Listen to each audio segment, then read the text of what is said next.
Aloha mai kako. You are watching Hawaii Political Reporter. With me now is Russell Ruderman. Russell is running for Hawaii State Senate District 2 for the Big Island. We very much appreciate you being here, Russell. Thank you. And I was wondering if you could please tell us about your background as it relates to your qualifications for office and ability to represent your district. Okay, thank you. Well, I have a degree in biology from Penn State, and after college I got into the natural foods industry, which turned into a career for me. And about 15 years ago I started Island Naturals Markets, which has grown into a group of 4 natural foods markets around the Big Island. I now have about 150 employees, which I'm extremely proud of. It's private sector jobs. I feel like they're jobs that benefit our community. We really promote local foods. Besides our direct employees, we support dozens of farmers and food producers around the state. Along the way, I've also been active in a lot of different community issues that have come up along the way, mostly environmental issues. And along the way, I've been invited and appointed to serve on several county commissions, including the Solid Waste Management Committee, the Agriculture Committee, and the county's Environmental Management Committee, which I still serve on. I also serve on the UHH Performing Arts Center Advisory Committee. So I've been involved in community issues as a private citizen as well as the owner of Island Naturals Market. You know, that's really quite a lot. And I got to tell you something. I want to shake your hand right now, because one of my personal things, okay, is that I believe so few people in government have any knowledge of science, much less a degree, okay? I mean, numbers and any kind of science, it is so weak. Just to get a man who knows, a person, okay, who knows science, can quantify numbers, and actually has a basis of understanding these complex technological issues is incredibly advantageous. I'm just curious, what were you doing with the biology? What was your purpose there? Or, you know, at the time, kind of thought I was going to be a doctor, and but I'm sort of a scientist by nature, and biology was the major that gave me the most freedom to pursue my various interests along the way. It's tremendously valuable. There's a customer of mine. He's actually one of the top teachers for science and biology of the other. He's like a master teacher. And it is so necessary, and educationally and functionally, when you legislate, that's got to give you a tremendous advantage. And especially with, now it kind of all makes sense to me, you know, the bulb lights up, that what you're doing and why it's a natural for you all the way through, okay? Thanks. So when you get to these issues with GMO and food and jobs, I think you're going to have some advantage there. Now, you had mentioned a lot, you know, as far as what you've done with the Island Naturals, which I think most people know. There's 4 stores on the island, right? We have 4 stores around the island, that's right. Hilo, Pahoa, Kailua Kona, and Kealakekua. You know, we could just stop there and say, well, you know, you've made the business, you've done the jobs, you've contributed to the economy. But for a lot of people who may not have actually done this, maybe just for a minute or two, could you give them a little bit of the nuts and bolts of what that was? But was that easy? Well, no, it's not easy. The first couple of years of most businesses are very challenging, I think. And then we also survived the 2008-2009 recession. So we had 2 periods of time that were tremendously challenging. The first 2 years, and then 2 years starting in 2008, which happened to be right after we expanded to Kona. So we had a major expansion into a tourist economy right when the recession occurred, and that was an extremely challenging time. And the first couple of years were difficult too, because, you know, you start a business, usually you're very idealistic about it, and you think, oh, well, this is going to work just perfectly, and you don't, at least for myself, I tend to underestimate what expenses are going to be and underestimate what the challenges will be. So we had to make some adjustments, you know, in years 2 and 3 to deal with the reality and the finances of running an independent business. I've been really fortunate in the process of Island Naturals growing up as a business that we've attracted a lot of wonderful, talented, like-minded people who have become my partners really in helping the business grow. To me, there's sort of 2 basic theories of human relationships. One is dominance and hierarchy, and the other model is partnerships. And I really cherish partnerships. I really like to create situations where everyone involved wins and everyone involved is working towards the same goal for their mutual benefit. That's the reason for the success of Island Naturals, is that we have a lot of people all working for the same goals and enjoying it. And we're providing a real benefit, I think, to the community that allows us to feel good about the work that we do and allows us to have tremendous welcome and good impressions in the community about us. So Russell, you mentioned the word vision. Vision is another one of my hot button words, like, you know, science and biology. Now, you mentioned that you said you had the common vision for the health food store. I'm wondering, does that apply, you know, what was that vision, if you wouldn't mind telling us, and does that apply to what you're trying to do now? And could you also maybe give us a vision of what your district could be with the policies and the things that you'd like to pursue? Okay. Well, the vision that I had in starting Island Naturals was to create a place where, you know, the community could get really good, healthy food that was really a part of the community. The people we buy food from, the people we sell food to, the people that work there. Our goal was to create a place that's fun to be, fun to work at, fun to shop at, and we're also doing some good in the world because we're supporting local food, we're supporting organic farmers, we're providing cleaner, healthier food to people and labeling it with integrity. I think those are all things that the food industry needs to get back to, and so that's a big part of what I wanted to do. Another really core part of it for me was to create a place that was fun to work. I think we all have to work, and it's very important to me to be able to enjoy your time at work, and I can't enjoy my time at work unless my employees are also. So we needed to create a place that was fun to work and therefore fun for people to shop at. But along the way, it's very important to me to do some good in the world, to do some benefit for the community and not do harm to the community or our environment. And that's one of the things I love about the natural foods industry, because it is, at its heart, dedicated to those kind of principles. And I think that relates well to some of the things I'd like to accomplish in the legislature in terms of what Puna and Ka'u can be and can grow into being better examples of than we are. I really think we have tremendous potential in Puna and Ka'u to become the food-producing breadbasket of our state. And the reason I like that idea is because we need to stop importing so much food. We need to produce more food locally. We need those jobs. We need to reduce our carbon footprint by shipping less stuff in. So all those things work together. All those problems can get solved. Along the way, I think that we can become an example for the rest of the state and even the rest of the country in how to have a sustainable society. We really have all the resources that we need here in Hawaii, if we were to use them properly, to have a self-sustaining, clean environment and a self-sustaining community and economy. I think some of the parts of that, besides agriculture and food production, also has to include solar energy. We need clean, safe, renewable energy. We're blessed with so much solar energy in Hawaii that we should really maximize that. And, you know, we need to address some of the nuts and bolts issues in our community, like transportation, education, and healthcare in particular. But my vision is that what Puna and Ka'u have are affordable land. We have rain and sunshine in proportions that most of the world would give anything for. And we have an available workforce, and we have a great need for local food. Local food is a big issue everywhere, but it's certainly more of an issue to Hawaii than it is to most places, because when we do import food, we import it from thousands of miles away at great expense and at a great carbon footprint. We can solve all of those things by producing more food here, as well as keep those dollars here in the state, here in our community.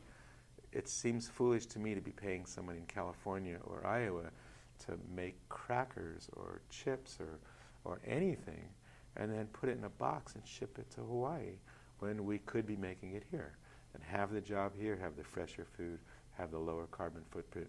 It's all benefits.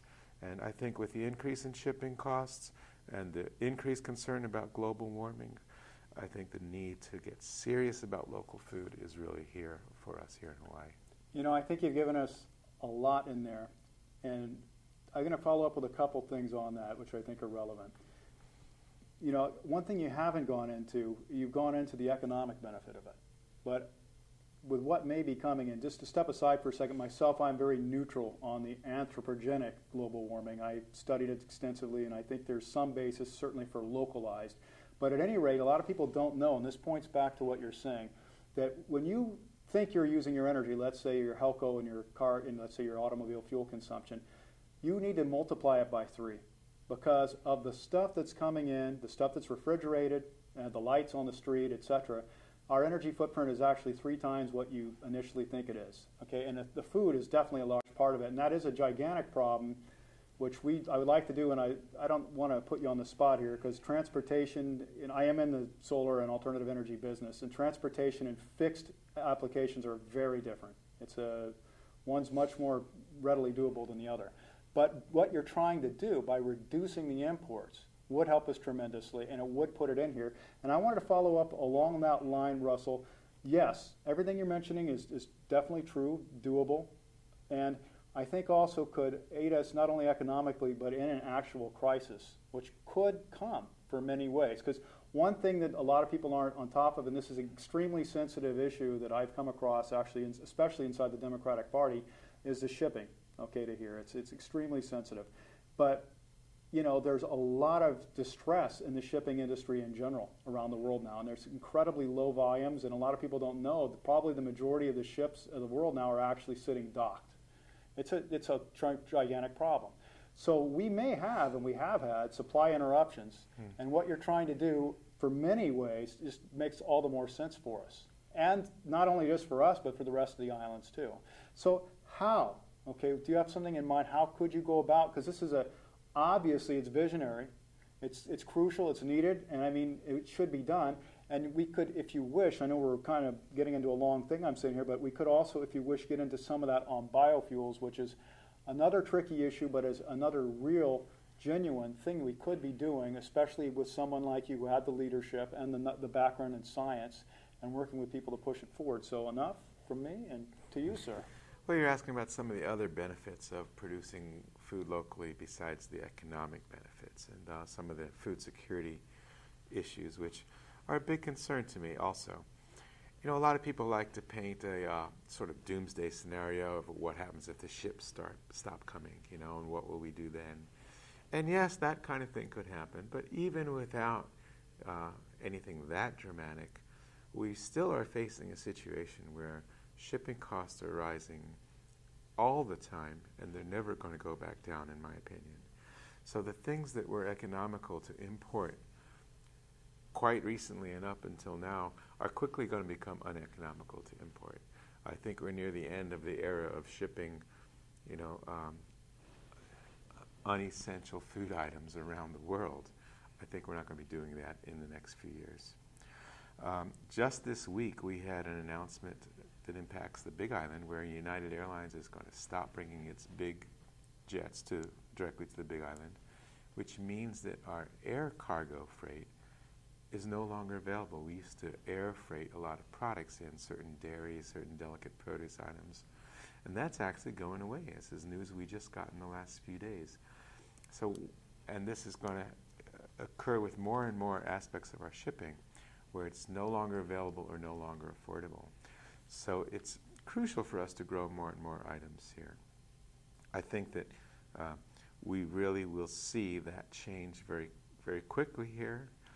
And a lot of times when I think about what gets shipped here at great expense and at great energy usage, mostly we're shipping air and water to the Big Island, which, you know, it's just crazy. When you look at a box of, you know, rice cakes or crackers or chips or popcorn or even juice, mostly what that contains is water and air.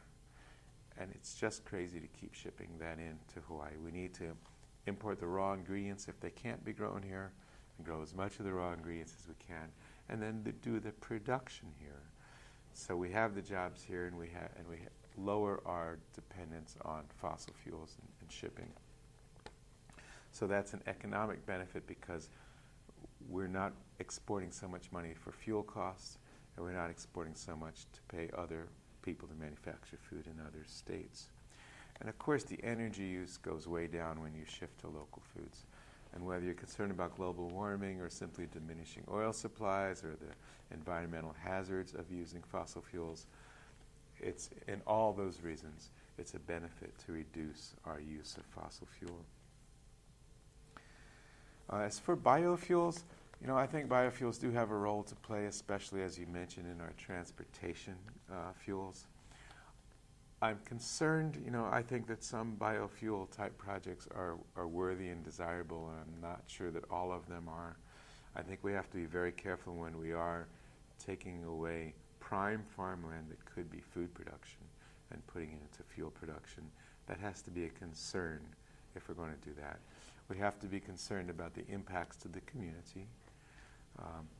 But there are certain kinds of biofuel projects that seem environmentally responsible, and I fully support. And I think that's part of the mix, because we need all sorts of energy. We need solar energy, wind. We need baseload energy and transportation fuels.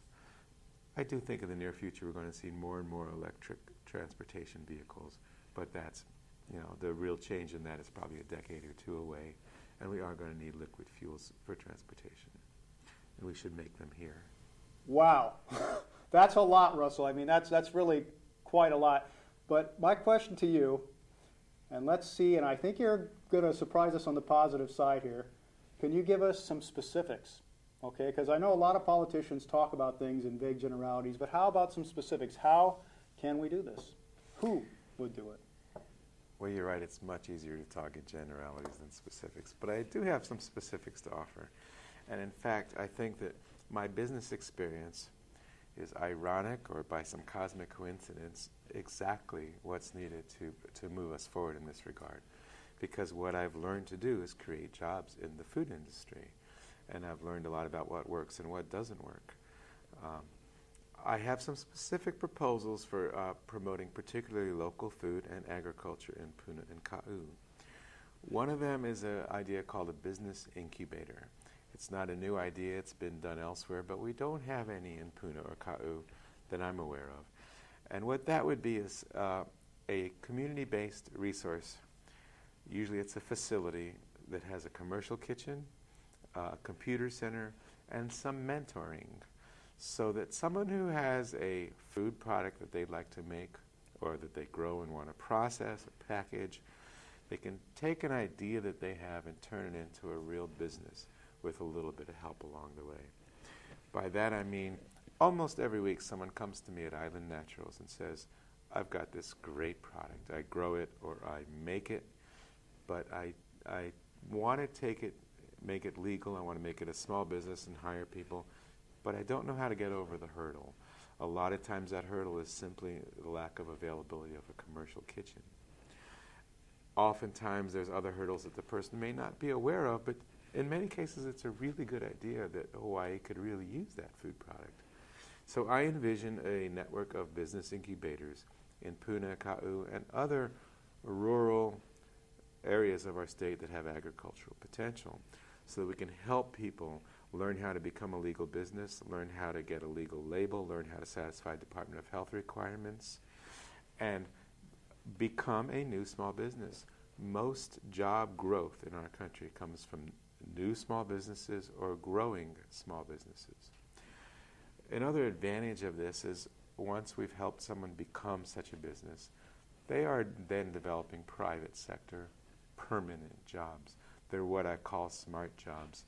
They last indefinitely. They're jobs someone can feel good about because they're serving the community, we're not harming anybody, and they're in the agriculture and food production business.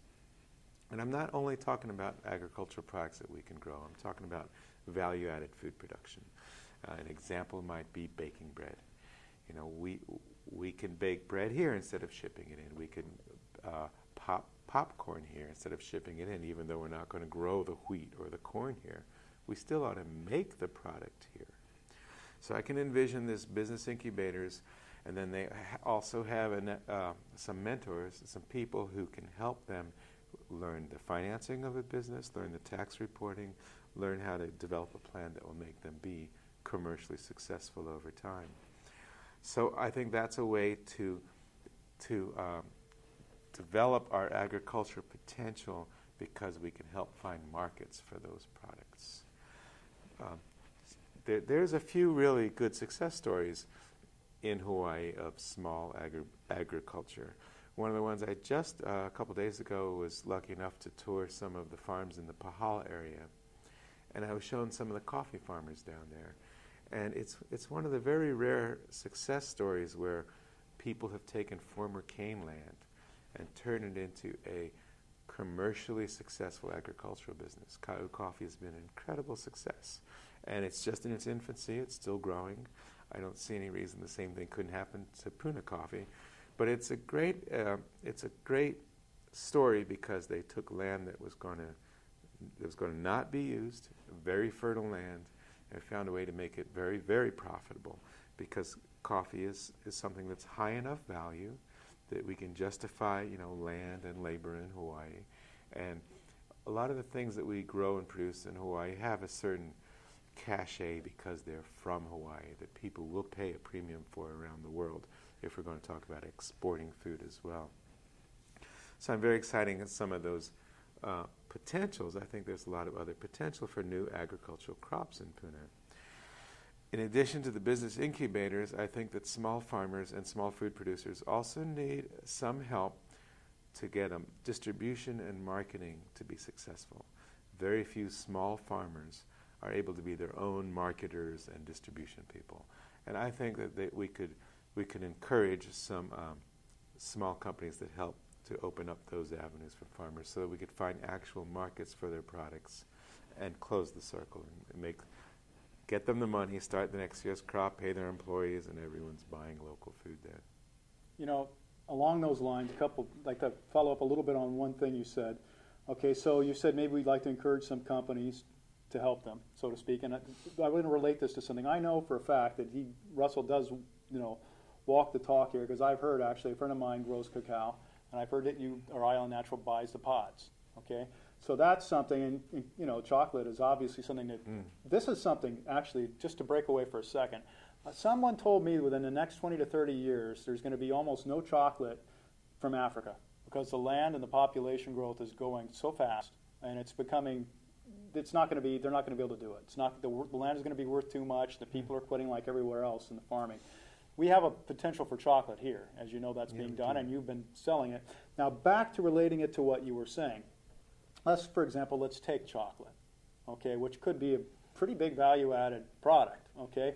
Now, you're saying maybe that you can encourage some companies to come in, okay, and aid others, farmers, etc. Maybe a processing co-op. How are you going to do this? Is this going to be the agricultural agencies of the state? Is this going to be tax credits to those who are going to get into the specific business? Is this going to be how would you see doing that? And let's take this case of the chocolate and let's walk it through. Maybe we have people increasing some chocolate production, and maybe they want to bring it in and somebody could process it and sell it maybe Hawaii, or even possibly export it. What could we do on this lines, Russell, and what do you have in plans for there, or where do you think we could do with that? Well, I'm glad we're talking about chocolate, because it's so much fun to talk about, and we do have a lot of potential here for chocolate. It's another up-and-coming agricultural crop that we have here. There are people not only growing cacao, but there are also people making local chocolate that isn't necessarily yet all locally grown cacao, but still they're making it here, and it's still selling. It's got a tremendous value. Down in Ka'u, there was one of the large private landowners down there, the Ed Olson Trust, developed a coffee mill there in Pahala, so that all these farmers could dry and roast and even package their coffee right there in Pahala instead of having to take it to Hilo or Kona. And so in this case, it was a private partnership. I imagine that sometimes it's going to be a private company, sometimes it may have to be some government assistance, and sometimes it could be a combination of the two. I think we're going to need all of the above. We're going to need various kinds of ways to make this happen. And sometimes if we spend tax money on these things, if they're smart projects, then it will be well worth it. Our return will be many, many times over. If we can, like this business incubator idea, if we can spend some seed money to help launch a bunch of small new businesses, it's well worth spending that money. It's much better than simply finding an expensive government project, which sometimes we like to stimulate jobs by creating a construction project. And then it's government money often being spent, and it's very temporary, those jobs. The difference is here we're using the business incubator or the marketing or distributing assistance as sort of a fulcrum to maximize our potential and really help launch the private industry that could be these food-producing companies. You know, along those lines, I interviewed Donald Ikeda a few weeks ago, and you may know he went over to Korea for the natural farming, okay, and became involved with that. And I can imagine a large part of what could be done, and two things along those lines of the agriculture, some of it would actually be getting involved and actually trying to connect people and work around problems with other agencies. And I can say from personal experience, I believe this is a hands-on man, which is another thing, being myself kind of half blue collar and half white collar. I really love that, because when you have the theory and you put your hands on it, you just don't know the things unless you put your hands on it. I'm sorry. And I got to tell you, there's so many legislators I'd like to beat them. I really would, because they just don't understand the realities of what it takes to do things. But when you get your hands on it, you do. Okay? And you have been putting your hands on, and I think I've seen from personal experience that you would continue to put your hands on. I'd imagine you'd get involved, you'd probably know the players, and you'd try to shepherd these things through, yeah? Absolutely, yeah. I hope to get to know the players that I don't know, and there's quite a few that I know, and yeah, I think I am a very hands-on person. And accessible and responsive, I can testify to that too. Now, one other thing, well, it's true, and I thank you, really, Russell. That's very good, you know. But another thing along that line now, to me, now I must say I'm not really a lover of taxes and necessarily too much for the government, but I think you can have your cake and eat it too in this case, okay?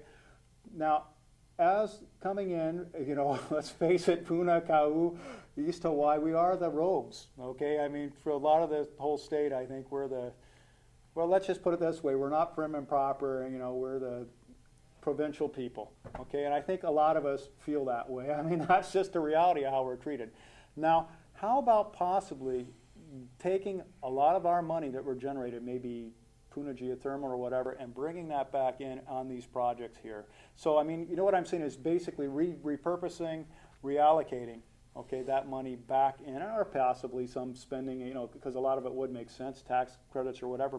But could you possibly, and would you, and do you have any ideas on actually taking what we already generate and putting that back out to better use on our local basis instead of just being fed, okay, into some machine and some other purposes that have nothing and no benefit to us in Puna and in your district? Well, I certainly agree in theory with what you're talking about. I mean, I think that the local resources should benefit the local community rather than being extracted and shipped or transmitted somewhere else. It would be great if we could increase that, and I'd love to see more of Puna and the Big Island's resources benefiting Puna and the Big Island than what we have right now. I think, you know, the geothermal is a great example in the sense that the community around the geothermal plant has received no benefit. And that's kind of not fair. They've sacrificed a lot. And it would be great if we could learn to return benefits to the communities that are impacted by developments. You know, along the line, getting into a little bit more on your answer there, and I would agree with you, and I'm in the construction business essentially. I do electrical and solar and alternative energy. But it's true, a lot of projects are, even though they're great, okay, they are, you know, not really enduring. And they are very expensive, especially with the process as it is now. Now, we were talking a little bit off camera, okay, about the building code, and actually Bob Herkes had done a lot of work on that. I myself, some of the viewers know, have done a good amount of work on that too. Now, what could you do, because this is another parallel line. I mean, we've gone into agriculture and food, okay. I think construction is a very major part in our district too. Okay, and I know Bob and even Donald, if you saw their interview, they were talking about how we could create a lot of jobs by you know, easing up some of the requirements to making it more affordable. What do you know about that, and what would you, or if you don't know the specifics on that, would you generally be in favor of overcoming barriers and possibly deregulating some so more could be done? You know, for example, let's look back to agriculture for a second. if I remember correctly, and I could be wrong, and I hope viewers will get me if I'm wrong, or I can find this out. I think we had one of the dairies that closed about a year and a half ago. I think the complaint was they just said the standards they were being forced to adhere to, which were increasing and newer and newer. It's not like that they hadn't already been doing good things for 40 years or whatever they were, but there was more and more things coming on. They just couldn't keep up with it. That's something I would like to ask you. I mean, you know, this is real world stuff. I know you have some extent of it yourself. What would be your method of dealing with this, and how would you look into this? Because I know there's an incredible amount of hierarchy and bureaucracy in this state, and some of it is, of course, necessary in serving the people, but what could you do to possibly, at least let's take some of the stuff that's, let's say it's a low benefit ratio to what it imposes on us? Well, you know, in terms of the building codes, I'm very much in favor of building code reform and having some flexibility in it, and I do think that would stimulate construction in terms of more people being able to afford to build new homes, new projects. It also will just help, you know, in terms of housing. I think it's true that we have a building code that was designed for, you know, mainland situations and is not fully applicable to Hawaii. In terms of not every house needs to be double-walled, insulated. You know, it's not really necessary in terms of living in Hawaii's climate. I also think that we have a lot of people currently living in homes that aren't up to code, and we need to not make those people criminals, and we need to not make those people homeless. So we have to find a way to have our building code be flexible enough to accommodate the houses that really do exist in our community, as well as hopefully lower the threshold of what it costs to build a new home if a family or a person is willing to live in a simpler structure and live a simpler lifestyle than what is the norm in our society. That person should be allowed to do it. There's so many restrictions right now. You can't even have a home if it doesn't have electricity. And believe it or not, there are some people who don't want to have electricity, and they shouldn't have to have it. Same thing for, you know, the double wall construction and so many other things. There is a lot of people working on this issue in addition to yourself, and I appreciate it. It's not one of my areas of expertise, but when I come across something like this, what I like to do is look to the experts, look to the people who have been working in this field, and get advice from folks like yourself and Graham Ellis and other people that have been working on this issue in terms of knowing which way I should go with it. But I fully support it. You mentioned some of the regulations that keep things from happening in the dairy industry, for example, and yeah, that's a great example. I mean, if someone is in agriculture and they're building a barn, they should be able to build a barn and not have to build, you know, a modern insulated structure that meets the highest mainland residential code. There's other regulations that really hamper us, and this goes back a little bit to food production and how to remove some of the obstacles to more local food production. I mean, right now, it's illegal for a farmer to sell food to a consumer. You can't buy food from a farmer right now in this state. That's crazy. We need to change that. We looked into the idea of developing a yogurt facility because yogurt is this tremendous, fast-growing part of our food industry. And we're blessed on this island with abundant local milk.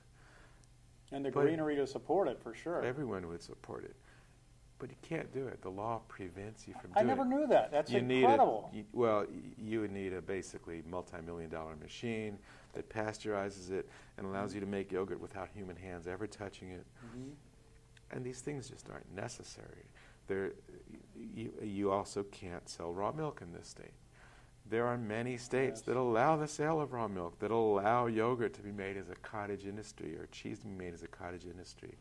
We don't allow any of that stuff in Hawaii, and it's ridiculous. It's a major obstacle. It was, I imagine, put in place to protect our industries in the past, but right now it's working against our society in terms of making it harder for farmers to be legitimate food producers, harder for consumers to work directly with farmers or food producers, and harder for anybody to come up with a new product that we all need.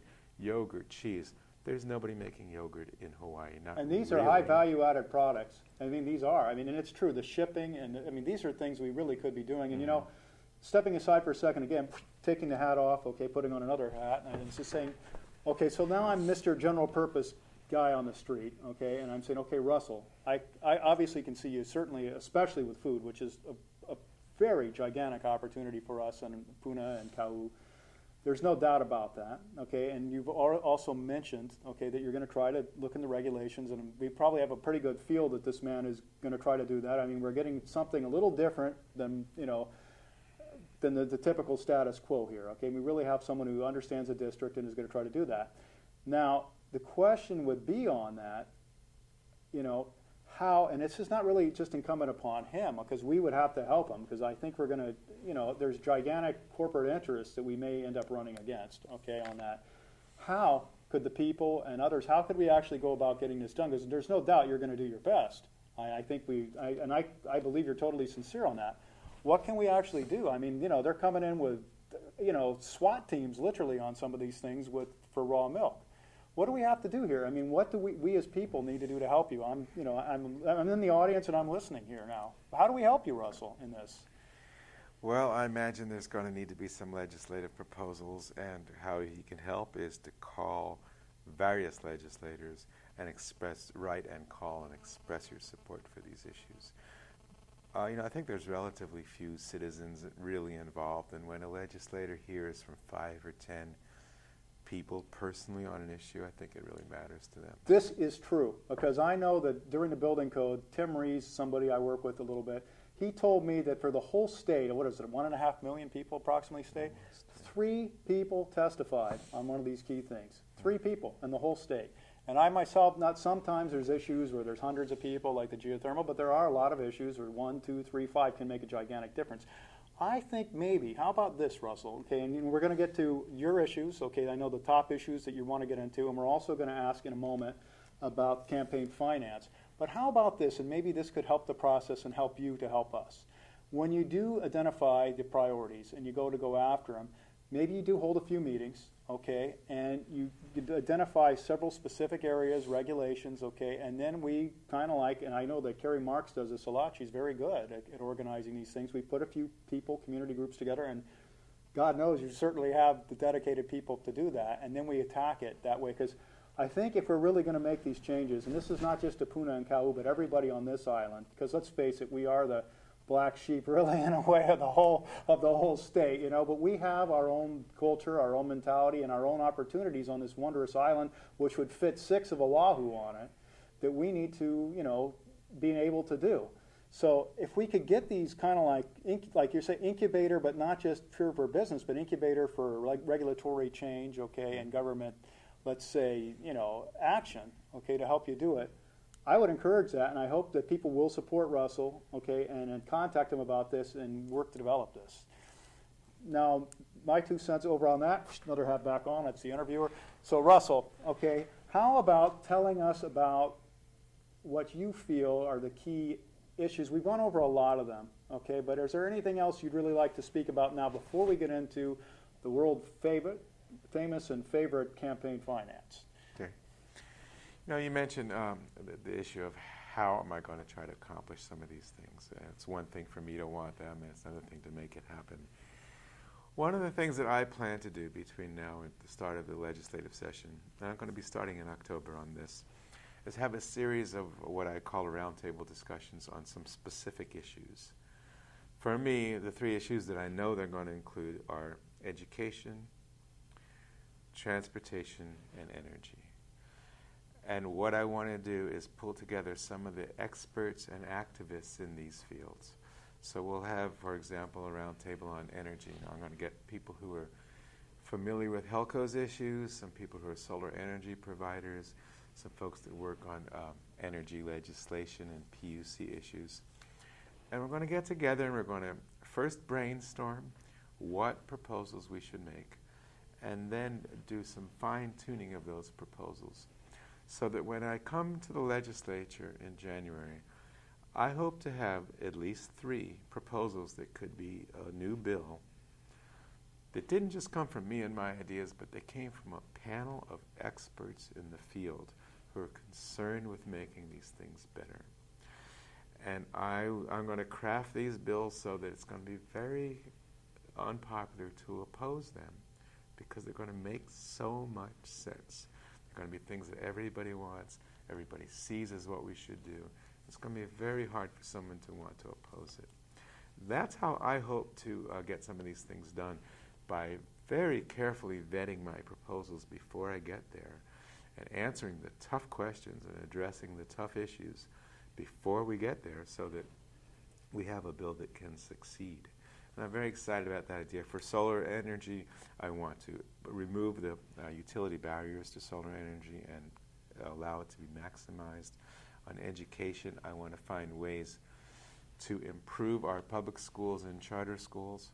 I want to find ways to restore funding and get more funding to the teachers in the classrooms, to equalize our funding to charter schools, and to provide more local control over schools so our schools could be more responsive. Another less talked about aspect of that education is we need to restore the social services components to schools so that more kids can be successful in schools.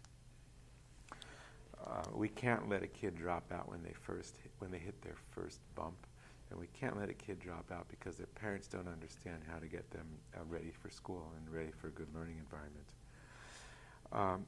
And the other thing is healthcare. We really want to develop some healthcare in Pune and Ka'u. Ka'u has a wonderful hospital, and we need a hospital in Pune also.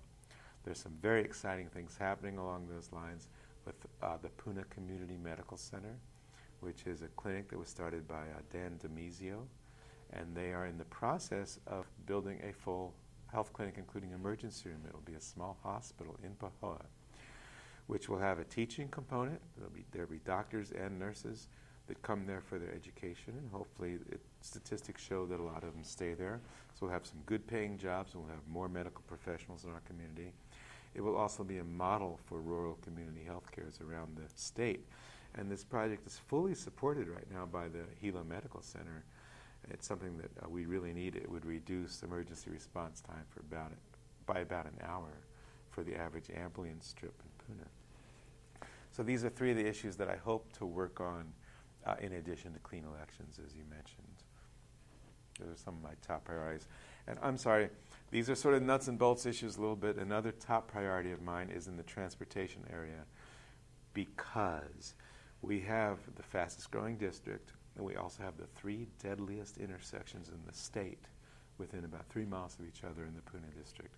So I hope to really pressure the Department of Transportation to prioritize that so that we can make that highway safer as quickly as possible. Russell, one thing I've come across, and I must say, it's fascinating in the one hand, and I may actually ask Professor Todd when he comes in about this, but you know, money in campaigns. Okay, I mean, to me, it's pretty obvious. A lot of people don't pay attention except to the media. Okay, and the dollars do wonders, but these dollars come at a cost. Okay, I mean, most people are, once they take, you know, the devil's money, so to speak, not necessarily everyone's a devil, but if they're taking it, they're usually at least more open to possibly listening and maybe changing their votes, which may be not to the best benefit of the people. So I'd like to ask you, in all frankness, who has contributed to your campaign? Do you have any large special interests that we know are going to be trying to pull your strings, or is this a people's campaign? This is a people's campaign. I think I can say that honestly and proudly. 90% of my contributions have come from individuals in my district. I don't think you'll find that on any other legislator's campaign's spending report. The only companies that have contributed to my campaign are some of the companies I do business with at Island Naturals, which are mostly food producers. Naturally enough, they got to love you. I mean, they're buying from them too, and I'm treating them right. We pay our bills and we buy stuff, and that's a little unusual sometimes. I'm also honored to be endorsed by the Hawaii State Teachers Association, and they made a contribution. I'm fully on the side of teachers, as I've tried to express, so I'm very proud of that one.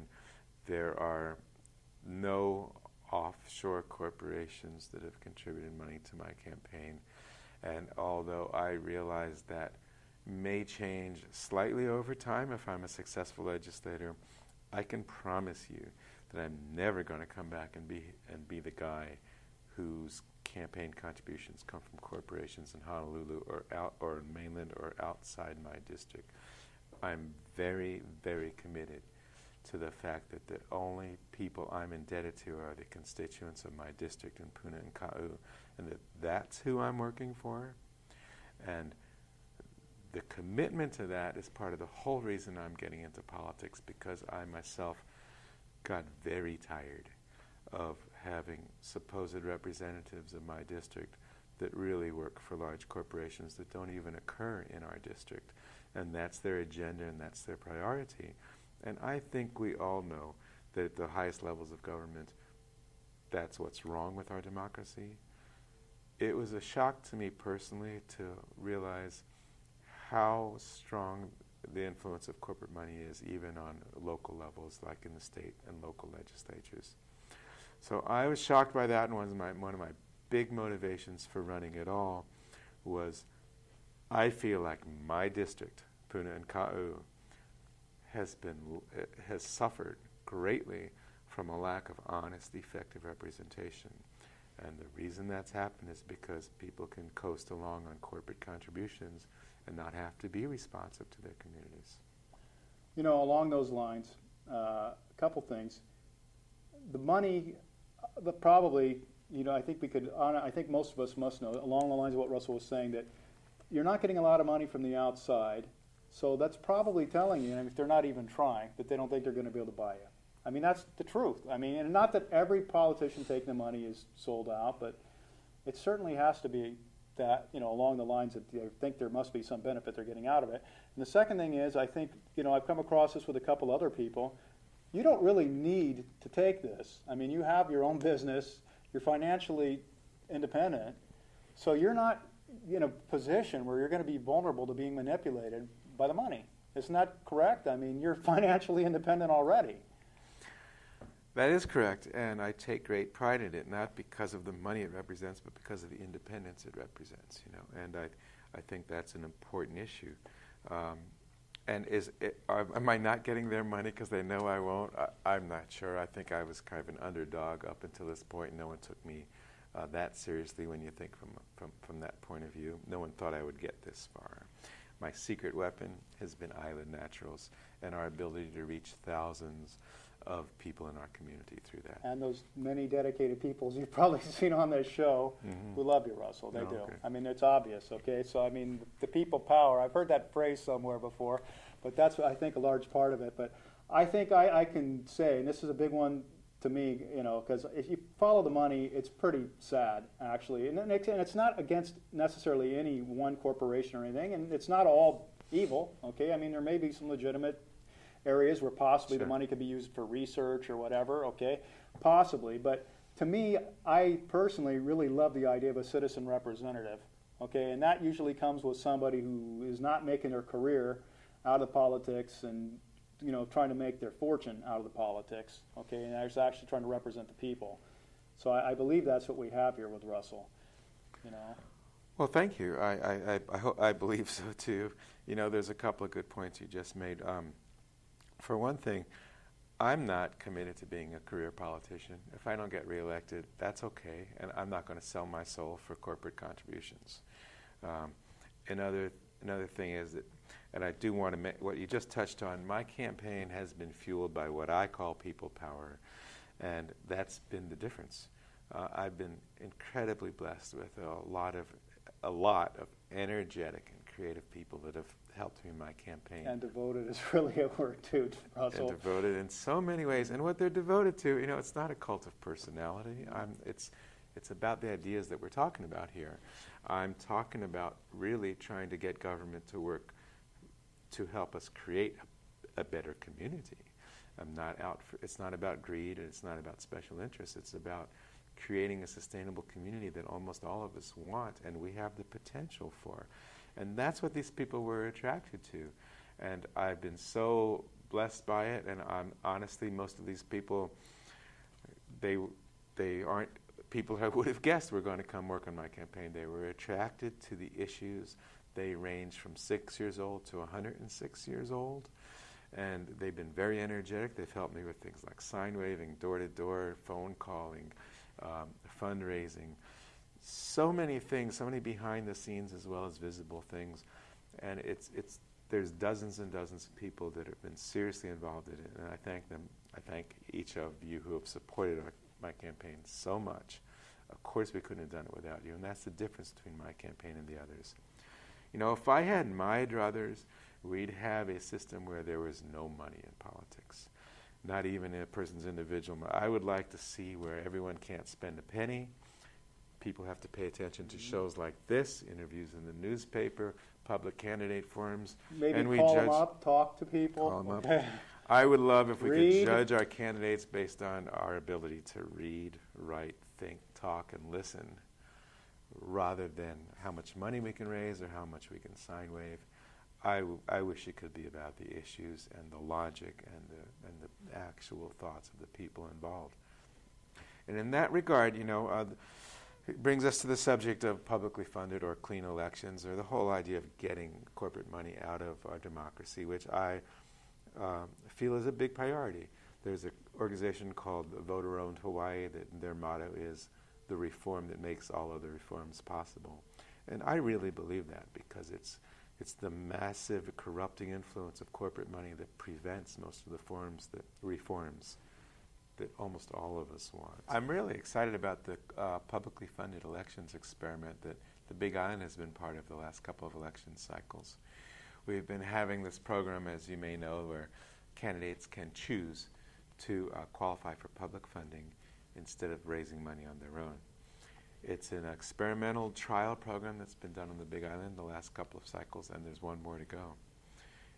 Every year it seems there's an effort in the legislature to squash this program and to end it early, rather than evaluate it, make the adjustments that are needed, and then expand it perhaps to other parts of our state.